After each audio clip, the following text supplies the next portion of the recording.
চলতি বছরে জানুয়ারি মাসে মুক্তি পায় বলিউড অভিনেত্রী ক্যাটরিনা কাইফ অভিনীত সিনেমা মেরি ক্রিসমাস। এরপর থেকে এখন পর্যন্ত আর নতুন কোনো ছবি নেই অভিনেত্রীর।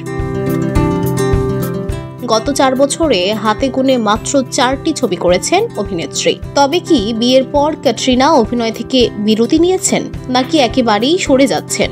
গত সোমবার ছিল ক্যাটরিনা কাইফ ও ভিকি কৌশলের 3য় বিবাহবার্ষিকী।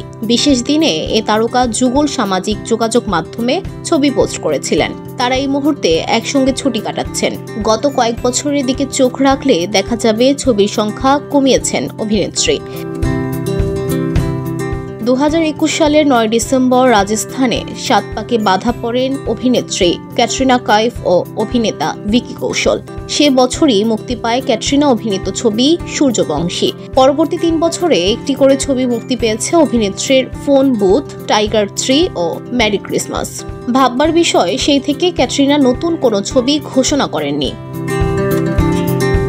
ইন্ডাস্ট্রির একাংশের দাবি, বিয়ের পর পরিবারকেই সময় দিচ্ছেন অভিনেত্রী। এরকমও শোনা গেছে ক্যাটরিনা নাকি আবারও অন্তঃসত্ত্বা, তাই তিনি বিরতি নিয়েছেন। ঘনিষ্ঠ সূত্রে জানা যাচ্ছে ক্যাটরিনা যে বিরতি নিয়েছেন তা নিশ্চিত।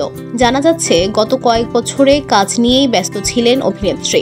ভিকিরও কাজের ব্যস্ততা ছিল, পাশাপাশি নিজের প্রসাধনী ব্যবসাতেও সময় দিচ্ছেন ক্যাটরিনা। কিন্তু এই মুহূর্তে পরিবারকে সময় দিতে চাইছেন তিনি।